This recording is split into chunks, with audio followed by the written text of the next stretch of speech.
Hello, everyone. We are continuing our series on Vedic psychology and human resource development.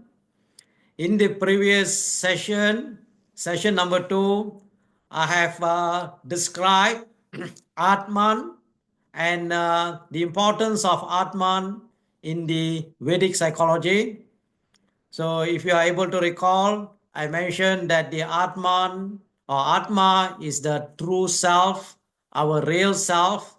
And this concept of Atman is considered to be central in the Vedic thought, Vedic psychology, and also in the Vedic philosophy. And I have mentioned that the Atman is beyond the body, the mind, the intellect, and also the ego. And there are several characteristics of Atman. I did mention some of the characteristics of Atman and also mention how it can be related to the field of human resource development. Now, in this session, I'm going to explore or provide you with more information about how the Atman, the understanding of our true self, understanding of our soul or Atman can influence human resource management practices, human resource development practices, organizational development practices, and also individual personal development or personal growth. We need to look at the Atma's application, the soul, understanding of the soul, realization of the soul, the concept of soul in the area of self-realization, self-discovery, and also personal growth. And also how we will be able to align our purpose, looking at individual purpose with the organizational goals, organizational directions.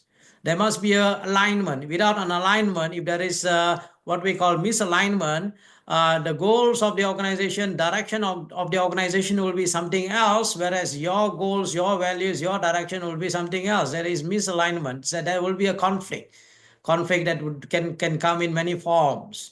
So that is a reason why it's important to have a clear alignment. You need to have a clear purpose. So I mentioned Atman in the Vedic psychology.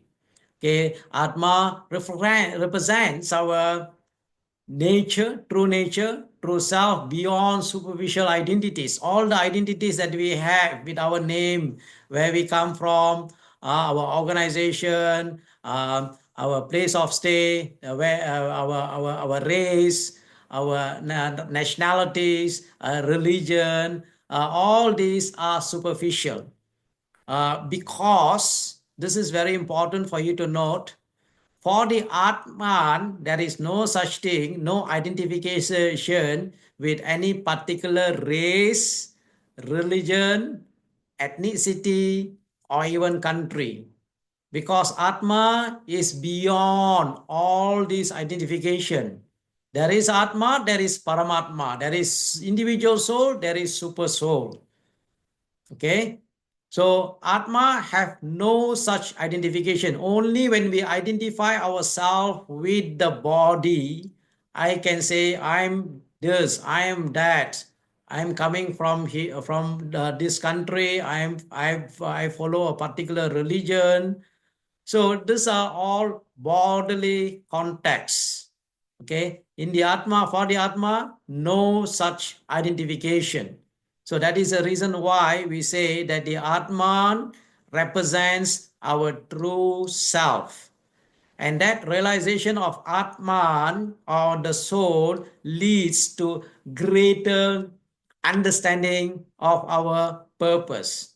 If you remember, I have mentioned in session number 2 that Vedanta Sutra says, Atato Brahma Jigyasya. Now is the time to inquire about Brahman. So you need to understand your purpose. Brahman here in this context can even mean our true nature. Okay.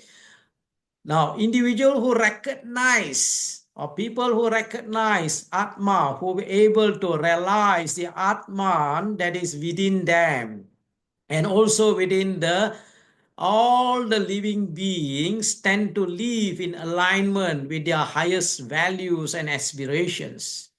They will have what we call the principle of ahimsa, non-violence towards any living being, because they see that the same Atma or the soul is present in the heart of all the living beings. So you will not have much conflict that will take place within you as well as in the organization. So looking at it from the HRD perspective, the HR programs, trainings, coaching, mentoring could help employees to connect with their deeper self. Something like what you learn in the literature on spirituality at workplace. Does religion and spirituality need to know there are some areas that are similar, some there are difference. If you do a search, you will know what is spirituality, what is religion. Spirituality is much more higher. Mostly people tend to identify with religion more than spirituality. So Atman, understanding of Atman or our soul, our true nature, helps us to connect with our real self, fostering more awareness. We start to increase the awareness of ourselves. Most of the time, many things about ourselves we do not know. In the HRD framework, there is a model called Johari model. There are things about you you do not know. There are things about you that are hidden to other people. There are things about you that you know that others do not know. But there are many things about you that you do not know. So we need to increase awareness of our own self and reflection of ourselves. So personal development initiative, like as I said, coaching, mentoring, mindfulness, okay, mindfulness training can help employees discover their innate strength. What are their strengths? What are their core strength, core competency? Okay, their talents, also their passions, and to align them in their professional roles. And the goal is to move beyond the transactional job functional. When you say transactional, to be transformational, okay? To move beyond the transactional job function and for something that is more profound and connected to their purpose. So in the HRD process, in the HRD application, we can help the employee to align their personal values and purpose with the organizational mission, organizational direction. The human resource can create work environment that employee feels satisfied, fulfilled, engaged. Okay. Satisfaction is job satisfaction. There have been several research that has been done in the field. How or what can make people happy at job? Making people happy at job or satisfaction doesn't 100% guarantee you will get an outcome, but to a larger extent, it will enable the organizations to achieve their competitive edge or to achieve effectiveness. So that is the reason why this alignment will foster a sense of belonging, a sense of belonging and meaning, leading to a higher motivation, productivity, and also commitment at workplace. So usually we say employees who are clear with their purpose or operate at workplace in a true sense, a true state of self-awareness, they are more likely to contribute meaningfully and remain committed to the organization mission or organizational directions. So remember, it's a very, very important concept because Atman will also be applicable in other areas like leadership development, employee empowerment. So leaders, when they realize their self within, it will be easier for them to help others to realize that self within each and every individual.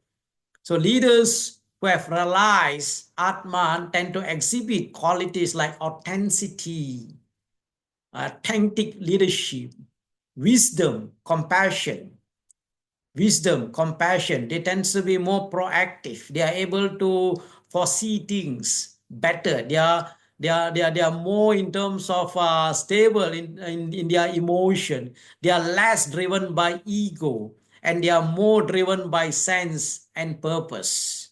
So that is another reason why I would say that in the Vedic psychology, the focus should be to develop the leaders uh, who can operate from their true self rather than ego driven. You shouldn't be ego driven, but eco driven.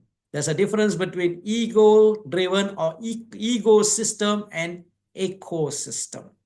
Good nature of human being.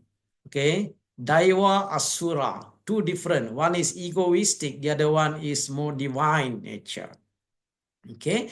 So authentic leaders based on their true self, understanding of the true self, empower the people by creating openness, culture of trust, mutual respect, and leadership development in the organization should integrate the principles of self-awareness, ethical decision making, empathetic communication, and many others to inspire and uplift people in the organizations. So these are some area where Atma can contribute. Understanding of the Atma, which is a core of Vedic psychology, can contribute to human resource development.